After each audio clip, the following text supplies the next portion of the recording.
Autismo, mediunidad. Mediunidad, autismo.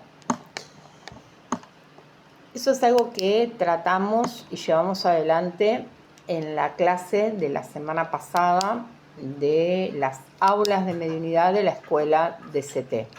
Es un tema que personalmente digo que hay que tocarlo y manejarlo muy seriamente, muy delicadamente, pero también con la mente abierta y entendiendo qué relación tiene el autista con la mediunidad. Bueno, uno de los temas que manejamos en psicología mediúnica en estas clases de las aulas de mediunidad. La psicología mediúnica te ayuda para entender muchísimas cosas, muchísimas. Así que te invito, sumate a las clases, abrí la mente y aprendamos cosas nuevas.